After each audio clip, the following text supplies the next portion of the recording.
자, 문제 한번 쭉 풀어보면서 다시 한번 이제 리턴 개념 한번 익혀볼게요. 여기 보면 계산기 더한 결과를 화면에 출력해서 해달라 했는데 얘는 리턴이 딱히 필요 없죠. 그죠? 그렇게 되면 여러분들 어떻게 만들면 되는 거예요? 클래스 계산기 만들면 되는 거고. 자, 일단 요것만 하고 실행해보면 뭐라고 돼 있냐면 일단 계산기도 안 만들고 실행해볼게요. 당연히 뭐라고 돼 있어요? 베리어블이라는 건 변수인데 실제 얘는 변수가 아니죠. 그죠? 변수는 아니지만 어쨌든 메인 안에 여기 계산기가 있다 없다? 없다. 그러니까 이게 cannot find 심볼 찾을 수 없다라는 거죠. 그죠? 요런 걸 찾을 수 없다. 그러면 여러분들 이제 요거 보자마자 무슨 생각 들어야 된다? 아, 클래스 있어야 되는구나. 그죠? 자, 클래스 계산기라고 쓰고 나서 또 마찬가지 실행해보면 뭐라고 돼 있어요? 메서드가 더한 결과 화면에 출력이라는 게 없대요. 근데 얘는 인트를 두 개를 받고 있다 하죠. 그죠? 그럼 여러분들 어떻게 하면 되는 거예요? 여기다가 void. 자, 일단 이렇게 써요. 자, 함수의 원형을 쓰고 나서 실행해보면 이번에 뭐라고 되어 있냐면 자, no argument라는 게 무슨 뜻이에요?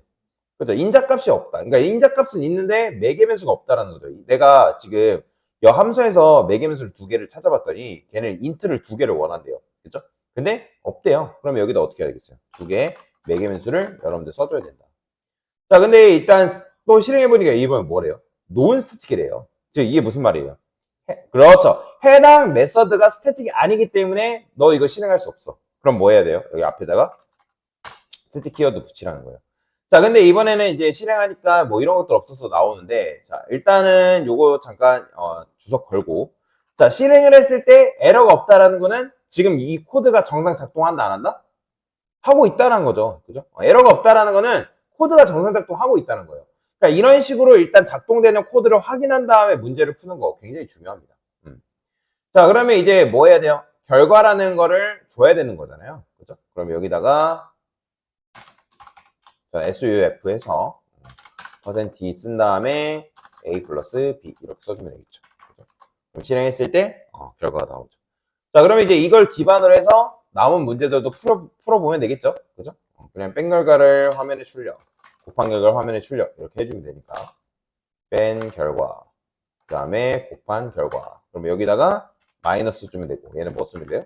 곱하기 쓰면 되는 거죠. 얘는 더한 결과, 그 다음에 얘는 뺀 결과, 얘는 곱한 결과. 이런 식으로 출력을 해주면 되겠다. 자, 그 다음에 두 번째 문제는 이제 뭐예요? 자, 이번에는 여기 인트 변수가 있어요. 그 다음에 결과라는 변수에 뭐예요? 이렇게 되어 있다는 거는 이 결과라는 변수에다가 뭘 넣어줘야 된다? 뭘 넣어줘야지만 결과 변수가 만족해요? 그죠? 정수를 넣어줘야 돼요. 그럼 실행해보면 마찬가지로 계산기 없다. 자, 강사가 왜 자꾸 이런 식으로 이제 여러분들한테 만들지도 않고 실행을 해보냐면 오류를 기반으로 해가지고 문제를 푸는 방법을 제가 설명을 드리는 거거든요. 그러니까 오류가 나왔다 해가지고 학생들이 제일 안 하는 게 뭐냐면 안 읽어봐요. 그러니까 이게 뜨는데도 불구하고 여기서 너 이거 어떻게 문제를 해결해라. 얘가 정확하게 알려줌에도 불구하고 안 본다는 거. 이건 마치 뭐냐면 여러분들이 물건을 샀어요. 내가 예를 들어 전자기기를 샀단 말이에요. 에어컨이나 뭐 여러분들 선풍기를 집에 필요해 가지고 샀는데 보통 우리는 어때요? 일단 뜯어보죠. 그 다음에 설명서 읽어보나요? 잘 안 읽어보잖아요. 그죠? 근데 설명서를 안 읽어보면 어떤 문제가 발생해요? 내가 이걸 어떻게 사용해야 되는지 나중 가서는 잘 모른다는 거죠. 그렇기 때문에 여러분들이 이런 식으로 문제가 발생하면 그 문제를 무시하지 말고 그 문제를 외면하지 말고 너가 발생한 그 문제에 대해서 뭐 검색을 해보는 거 아니면 영어를 해석할 줄 알면 해석을 해서 아 내가 이렇기 때문에 이런 문제가 발생하는구나 그걸 기반으로 해서 문제를 해결하는 거죠. 그렇죠? 자, 그러면 결국에는 얘도 마찬가지로 실행해보면 다른 메서드가 없죠. 그죠? 그럼 합이라는 메서드를 얘도 똑같이 만들면 되는 거예요. 근데 만들면 당연히 뭐라고 돼 있어요? 인자값 두 개 주는데 너 매개변수 없다. 그럼 어떻게? 지금 여기 보면 find int 써 있다는 건 얘가 매개변수가 두 개가 필요한데 둘 다 데이터 타입이 뭐라는 거예요? 그렇죠. int라는 거예요. 자, 그러면 실행해보면 non-static. 또 스태틱이 아니어서. 그럼 여기다 뭘 붙이라고요?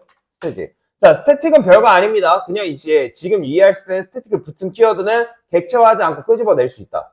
그렇게 이해하시면 돼요. 어차피 제가 이따가 스태틱에 대해서 설명드릴 거란 말이에요. 자, 그러면 이번엔 뭐래요?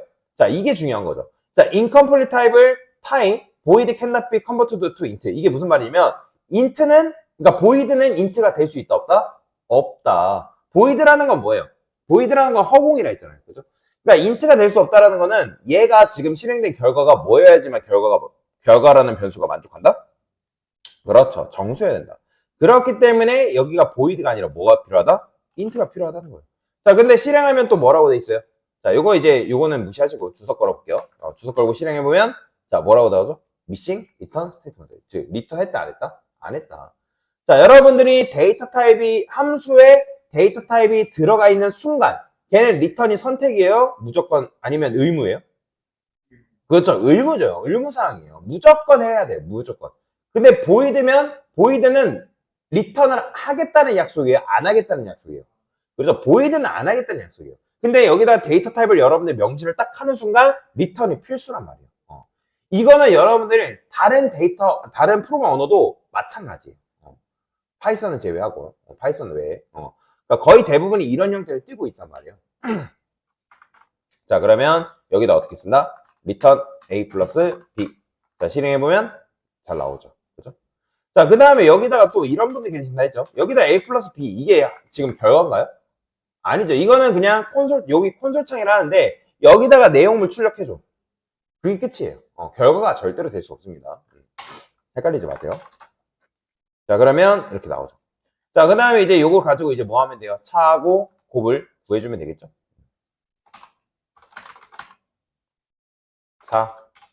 차는 그냥 여기서 뭐 하면 돼요? 빼주면 되고. 곱은 뭐 해주면 돼요? 곱해주면 되는 거죠. 그럼 실행해보면 잘 나오죠. 여기 정답이고요. 자, 그 다음에 1부터 n까지 합을 구하는 걸 해보래요.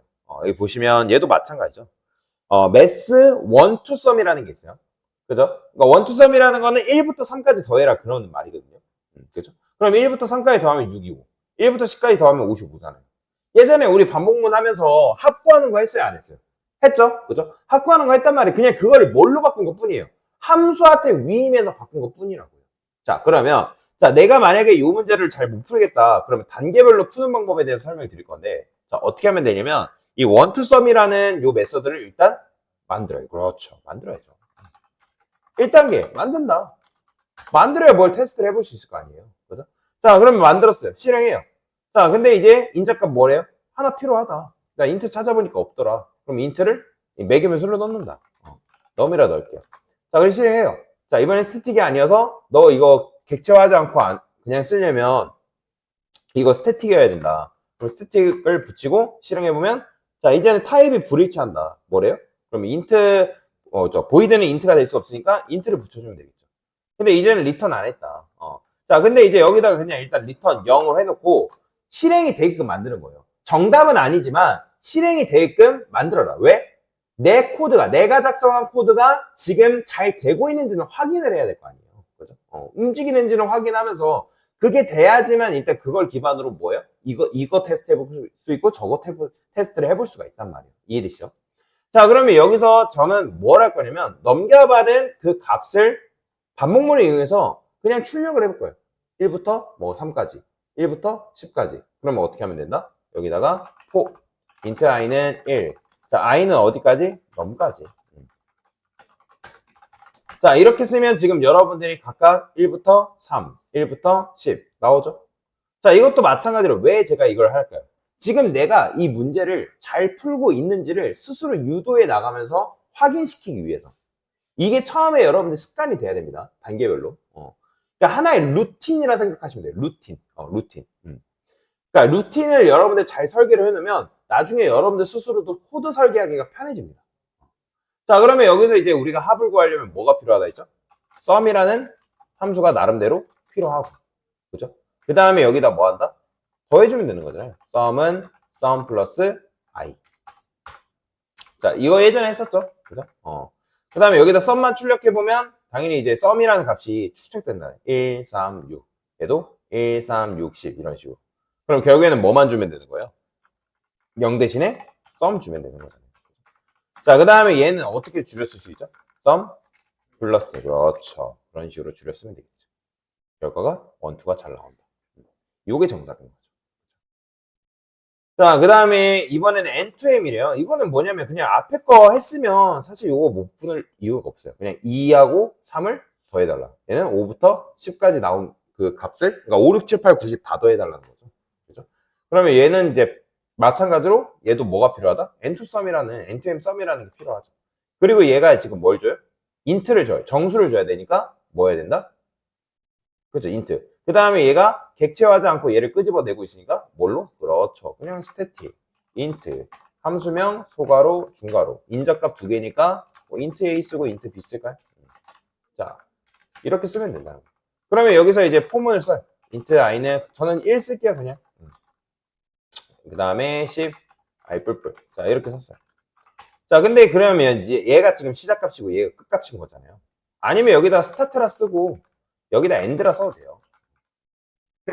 변수명을 여러분들 잘 세팅하면 좋습니다. 자, 그러면 얘가 시작값이니까 1 대신에 뭐? 스타트. 그 다음에 끝값이 엔드니까 10 대신에 엔드 써주면 되겠죠. 자, i 써주고요. 리턴 한 다음에 0 써줄게요. 자, 그럼 실행해보면 일단 이렇게 나오겠죠. 2, 3, 5부터 10. 그럼 이제 뭐 하면 돼요? 아까 했던 것처럼 int sum이라는 변수를 하나 만들어 놓고 그 다음에 어떻게 해주면 돼요? 여기서 더해주면 되죠. sum은 sum 플러스 i. 자, 그 다음에 얘를 줄였으면 어떻게? sum 플러스. 그렇죠. 마지막에는 sum 넘겨주면 되겠죠. 됐죠? 5하고 45 나오는 거. 이게 정답이죠. 자, 그 다음에 배열의 요소의 모든 값이래요. 자, 그러면 지금 뭘 해주면 되냐면 sum array라는 요거 있죠. 요거. 여기 이 함수가 있으면 되는데 여기에서 뭘 넘겨줘야 되냐면 이 numbers라는 요 녀석의 그 배열을 뭐 해달라? 더해달래요. 그러면 자, 일단은 얘가 이제 만들어져야 되는데 이거를 이 numbers라는 배열을 다 더하려면 얘한테 뭘 줘야 되겠어요? numbers 주면 되는 거예요. 그러면 이거는 우리가 이 배열 안에 있는 요소 값을 다 준 거예요? 아니면 주소 값을 공유한 거예요? 그렇죠. 주소 값을 공유한 거죠.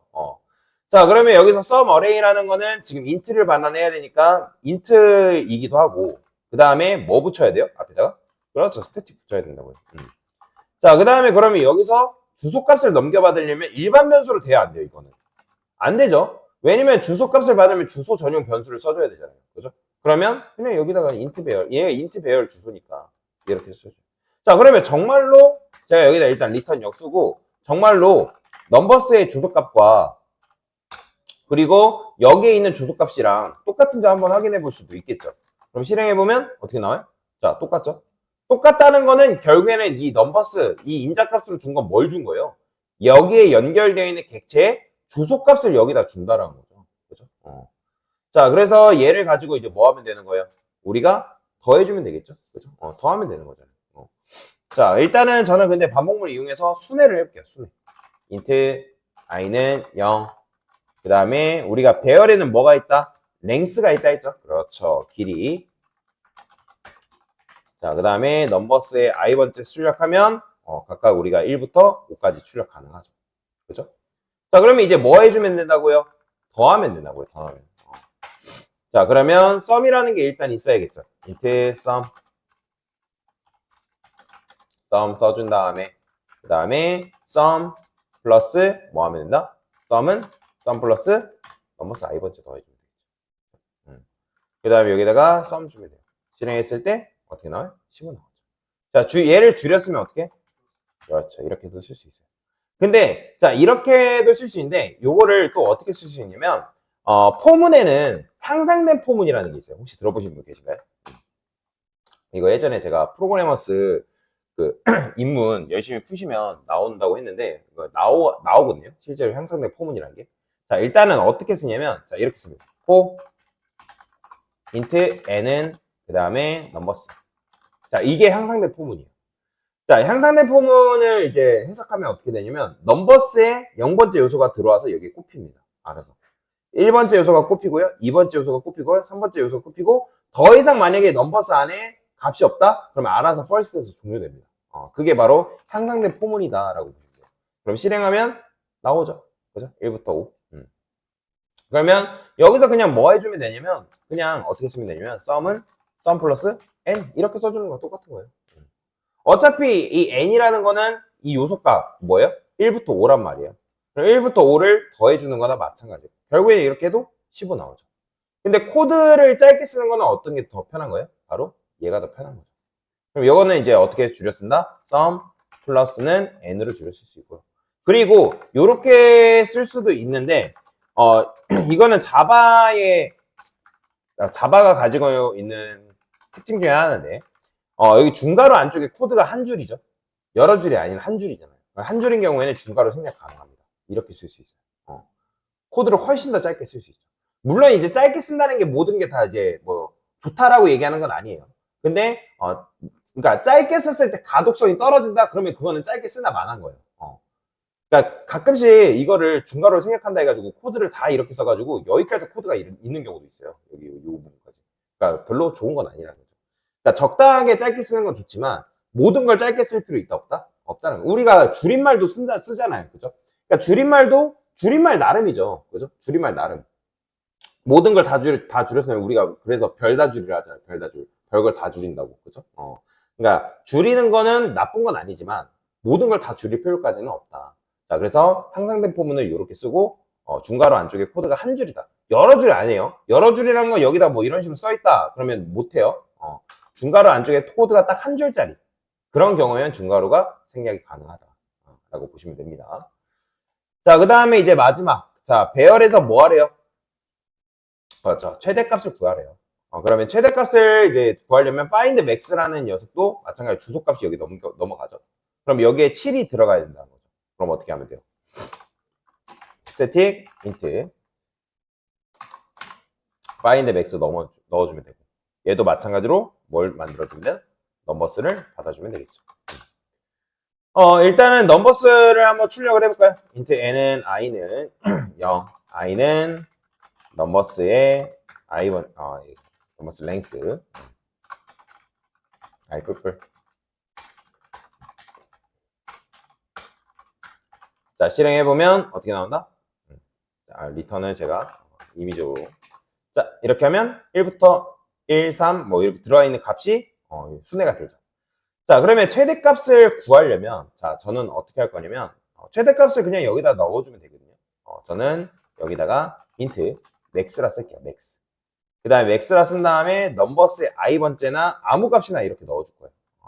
i번째가 아니라 0번째. 자, 그냥 아무 값이나 넣어줬어요.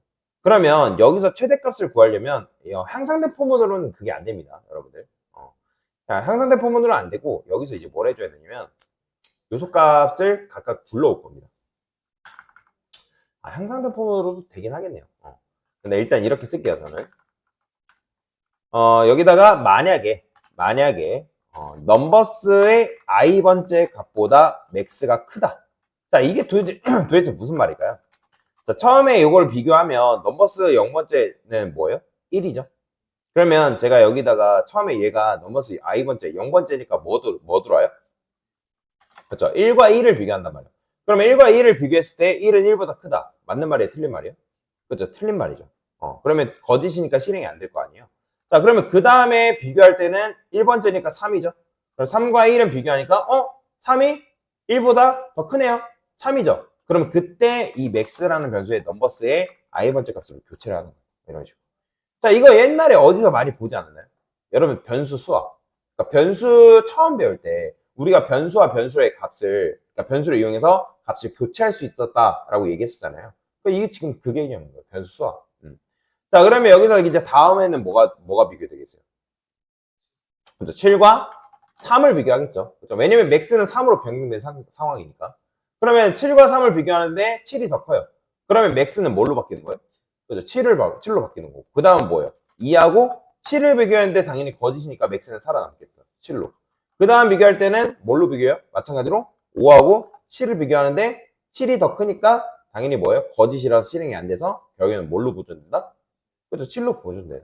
그럼 마지막에 뭘 주면 되는 거예요? 여기다가 맥스 주면 되는 거예요. 맥스. 이게 끝인 거죠. 그죠? 이런 식으로 구할 수가 있다. 혹시라도 여러분들 문제를 푸는데 최소값 구하라고 하면 최소값은 요 꺽쇠 있죠. 반대로만 꺾어주면 끝이. 이렇게 하면 최소값 구하죠. 최소값. 볼까요? 그냥 결과만 볼까요? 1 나와요. 보이죠? 그냥 어려운 거 아니라는 거예요. 단순한 거예요. 단순한 거. 근데 여러분들 이게 잘 안 되는 이유는 이런 거 처음 풀어봐서 그래요.